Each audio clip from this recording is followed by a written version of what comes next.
The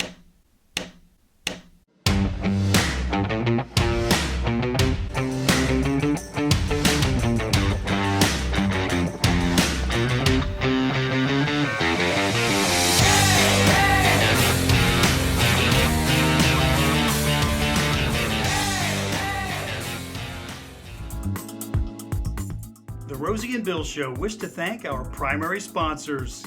The Malin Agency, located in Springfield, PA, where they take pride in exceeding expectations every time. Anthony DeCecco and our friends at Tennis Addiction are ready to serve all your tennis needs at their beautiful facility in Exton, PA.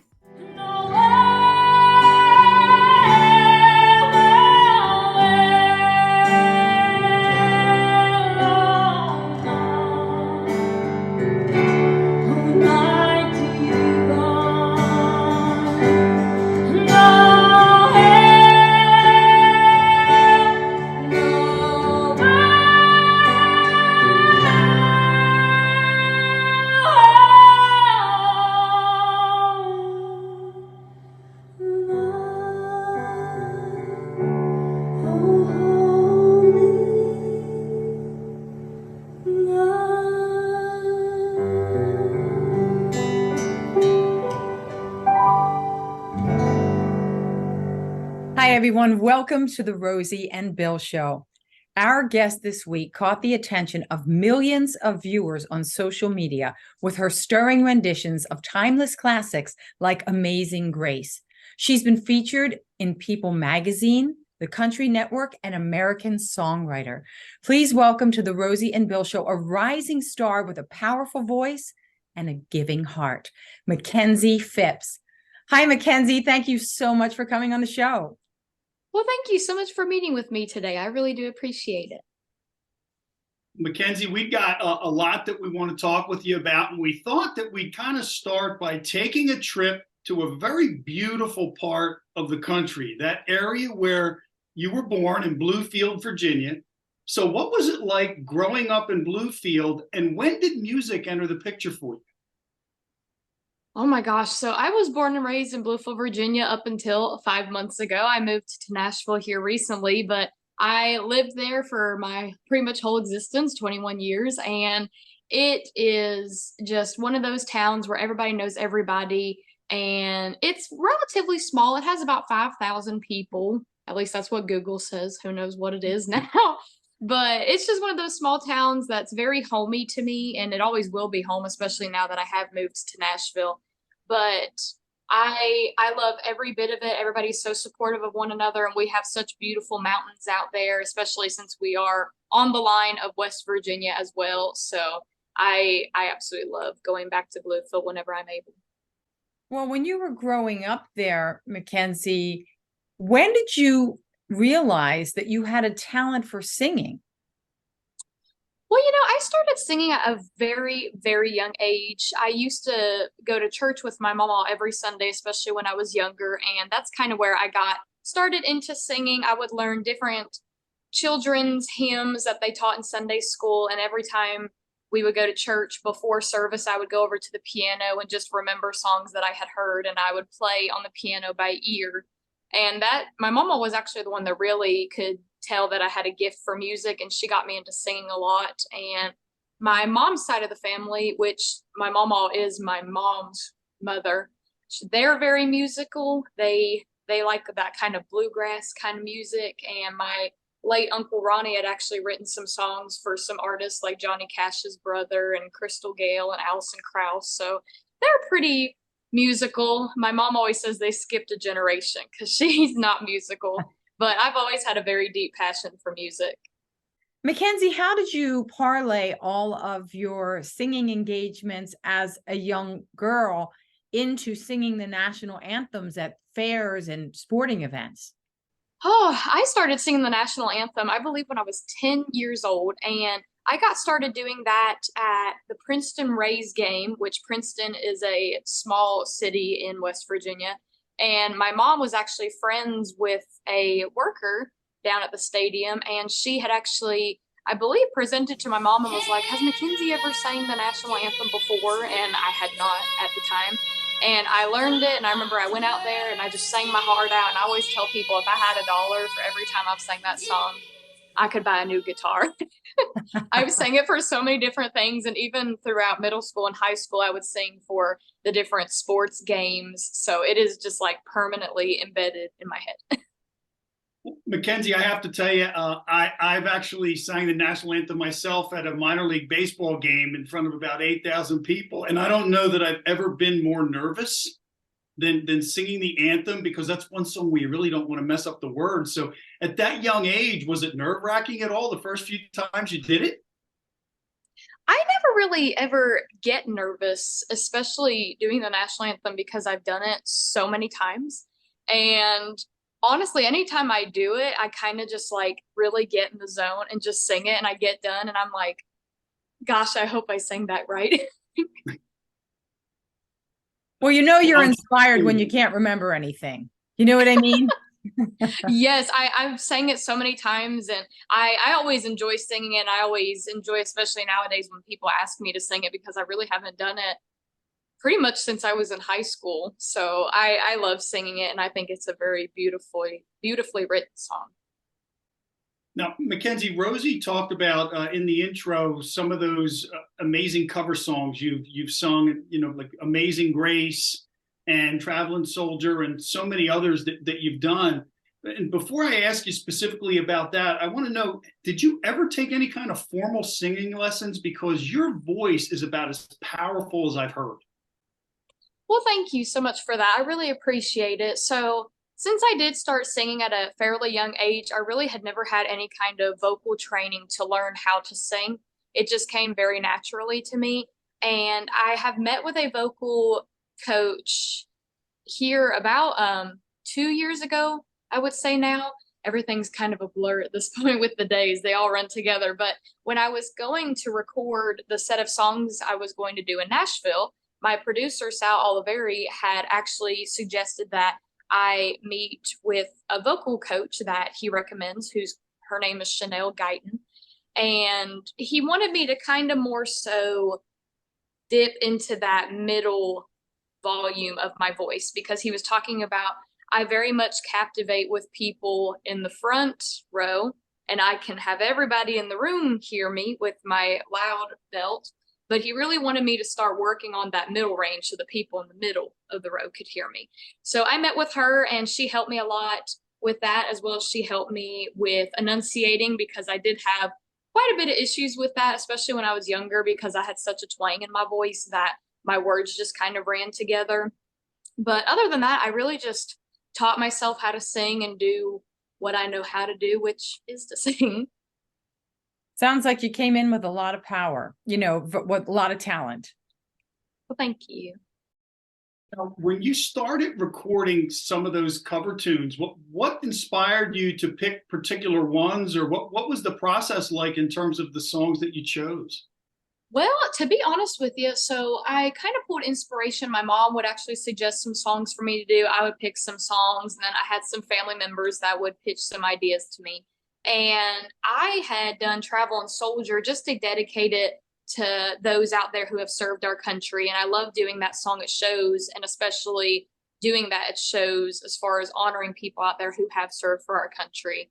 And that's how that song came about. And it just kind of circulated around and got the views that it has. And it's very close to 1 million. So maybe here within the next year or so, it can get to 1 million. But as far as the other two, it amazes me, because on my page, especially, the videos that do go viral happen to be hymns. And I love that for so many different reasons. And the biggest one is I just feel music touches people in a way that words can't. And people go through all these different kinds of emotions, and they want to have something to believe in. And I 100% give the Lord all of the credit for my voice, and I will never not sing hymns on my page. And I mean, the two most viewed videos I have on my social media are Amazing Grace and I Want to Stroll Over Heaven. And it's also just interesting how the algorithms work, because I can post a video within a month or so back, or even like 7 months back, and it'll start picking up views because I had that happen with a hymn called In the Garden that I absolutely loved Oh, singing. that's a beautiful So one. it just amazes me how music can touch people in so many different ways. Definitely. And I like that you are true to your roots.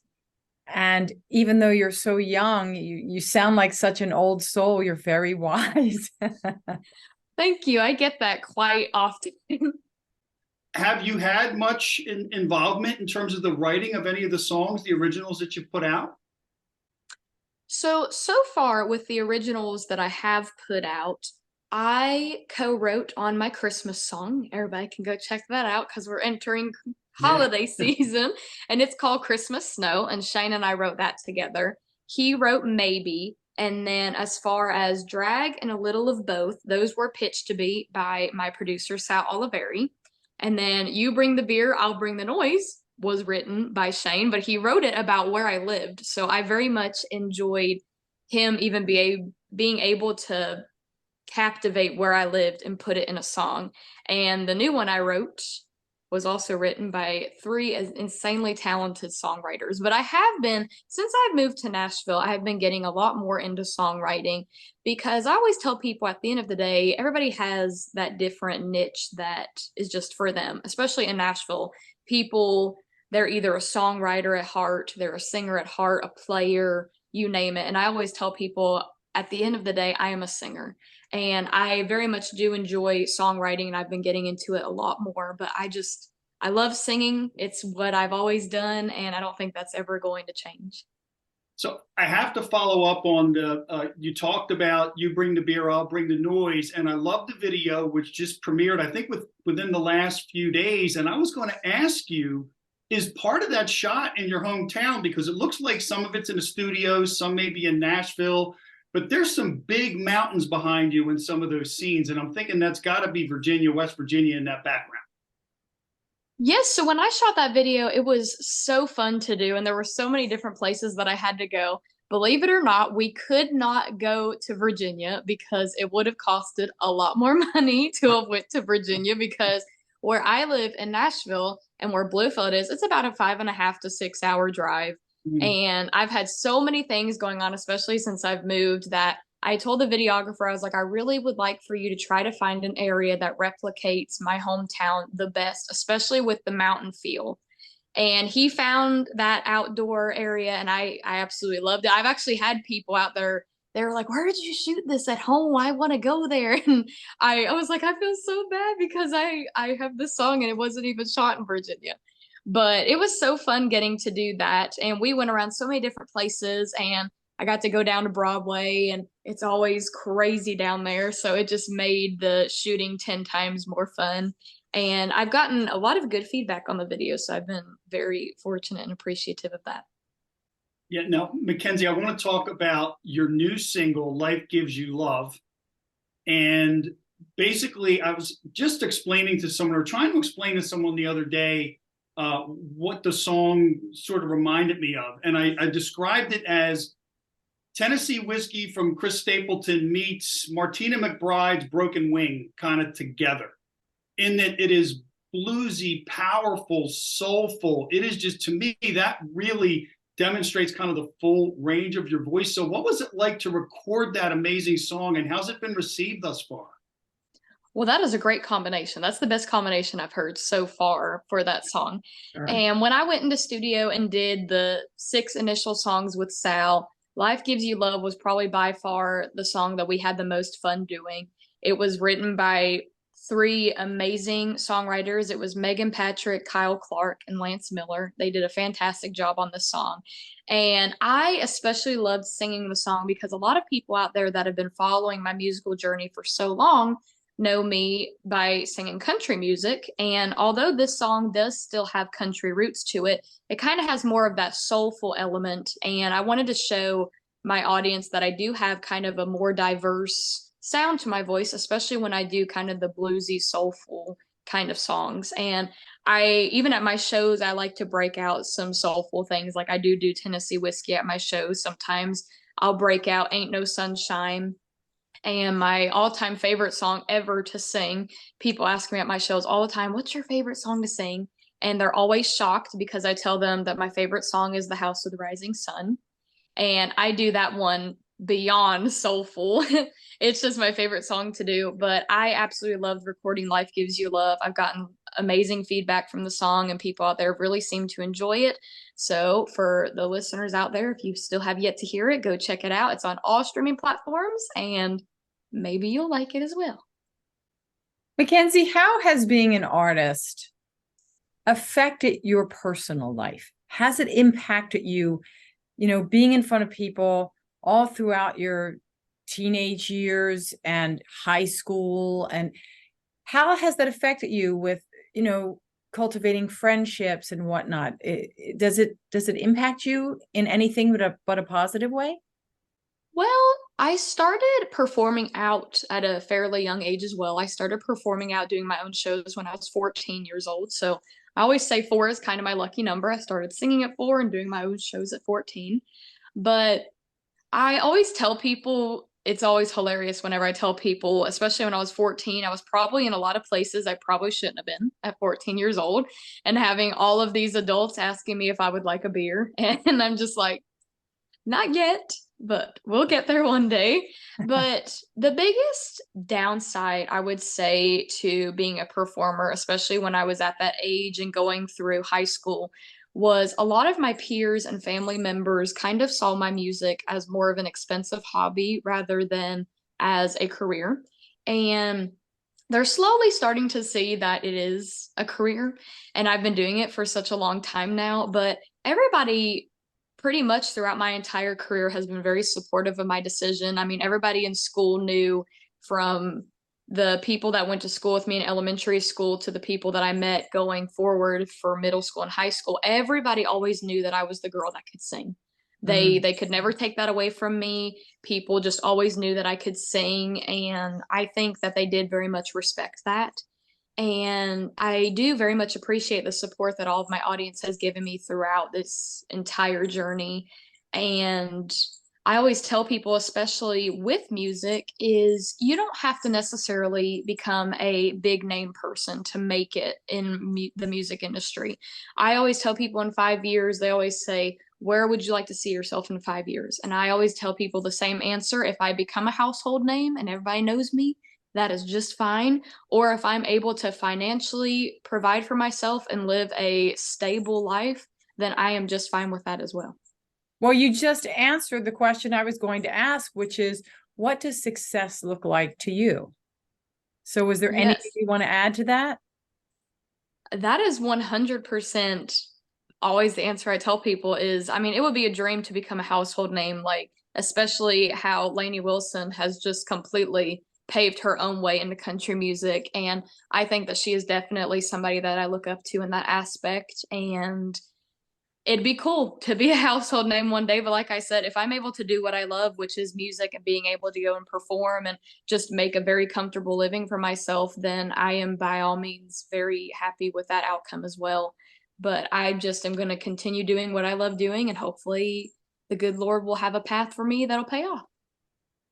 Makenzie, there's one other thing kind of on a personal level that I just wanted to touch on too. And you just exhibited it in the way you answered those questions. And you also show it in a lot of your social media posts and just really how you carry yourself. In addition to your powerful voice, you're always very positive, and you always seem to have a positive outlook and a positive message. And it really, really comes through.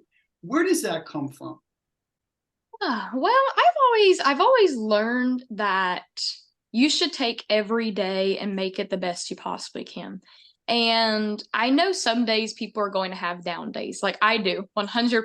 Especially, it would be a lie if I said moving to Nashville, especially since it's been almost 6 months. We're entering December, so I could honestly say it's not been the easiest, none whatsoever, because I feel people back home, especially I talked to my best friend today, and she was just talking about her attending college and stuff, and she was just talking about how it's very stressful, and she was saying, I don't have anything like you have going on in my life. Like, I'm going to college and I'm getting my degree, and hopefully I'm going to be getting a good job, but you have a God-given talent that you're able to pursue and make a career out of. And I told her, although that is the case, especially since I moved to Nashville, I mean, you're starting from scratch. I mean, everybody in Bluefield, they all knew me, but now you're in a completely different ballpark, and there are so many people in this city. I mean, Lord, it amazes me. Even though half of them ain't even from here, there's a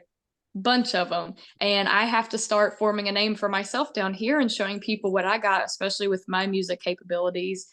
So I just always go into things with the best attitude I can, and your body's going to tell you if you need to take a rest day. I mean, I've done shows before where I've traveled and traveled and traveled, and I've done shows and I'm just wore out. And I always like to keep it real, especially on my social media pages with my followers, because I do think that they see a lot of my music side, but I do like to share with them my personal side as well. And if all of y'all out there have been hearing a bell, it's because of this little creature. What's your kitty's name? Her name is Raven, and Oh, she is taking a bath. okay. Well, very quickly Yes. then, since you showed us Raven, we've seen that you have a passion for animals and for Yes, I saving, do. and oh, she's beautiful. Oh, Everybody knows her now because everybody knows Baby Raven on my social media pages. oh, that's very sweet. So very quickly, talk to us about the work that you do to help animals. Yes, so I started doing volunteer work at a local animal shelter down in West Virginia. It was called the Mercer County Animal Shelter. And I have always had a strong passion for animals. I've loved them since I even knew what a dog or a cat was. And I got into volunteering at that shelter, trying to keep this story short because it is quite a long story. They had gotten a pit bull in that they found running around, and he had no feeling in his back legs. So they just kind of drug, and he just carried himself with his two front paws, and his ears were clipped by scissors. So they found him running around, and they got him, and it was apparent that he was not in a good place. We do not know where he was, but it was apparent that it was not anywhere good. And we were raising money for him to try to help as far as with laser therapy treatments to help him get sensation back in his legs. And I decided to do some benefit stuff for him to raise money, and everything started going very good, and things were going well with him, and he was starting to be able to be able to walk on all fours. And then it's kind of like everything went downhill. And we ultimately had to make the decision on looking at him and seeing what kind of quality of life is he going to have, because he started really going downhill quite fast, and he started really starting to show that he was suffering. And we did not want that for him whatsoever. He was the best dog ever, and although what he went through made him that way, he never even showed any kind of hatred towards humans. And we ultimately had to come to the decision to lay him to rest. And I vowed from that point on that I was going to help as many animals as I could find their forever homes. And I was able to, within that year or so, I was able to get about 30 dogs adopted into their forever homes. Oh, that's beautiful. Makenzie, you're doing great things on stage, off stage. And there's one thing that I think Rosie and I can say for sure, and that is your future is incredibly bright. And we really appreciate you taking the time to join us tonight. And we look forward to some really, really big things for you coming in 2024. Well, thank you so much for meeting with me today. I really do appreciate speaking with both of y'all. And for anybody out there that wants to follow my musical as well as personal journey, you can follow me on any social media. I'm available on Facebook, Instagram, TikTok. All you have to do is look up Makenzie Phipps, and maybe our paths will meet. All right. Well, thank you so much, Makenzie. And again, we wish you all the best in 2024. And folks, thank you for tuning in. We'll see you next week.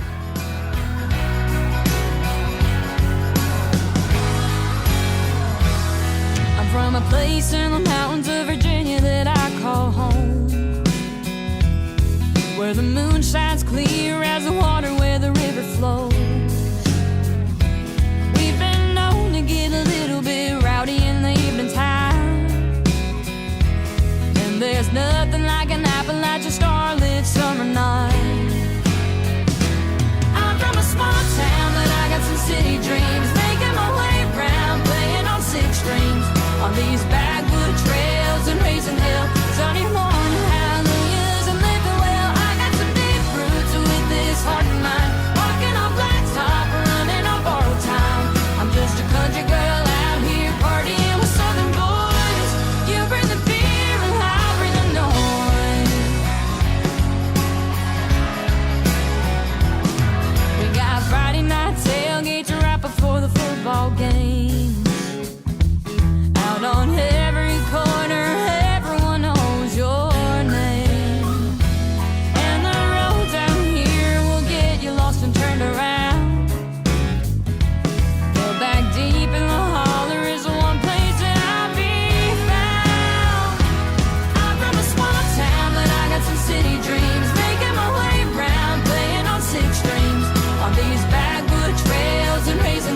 on these backwood trails and raising hell. Sunday morning hallelujahs and living well. I got some deep roots with this heart and mind. Walking on blacktop, running on borrowed time. I'm just a country girl out here partying with southern boys. You bring the fear and I bring the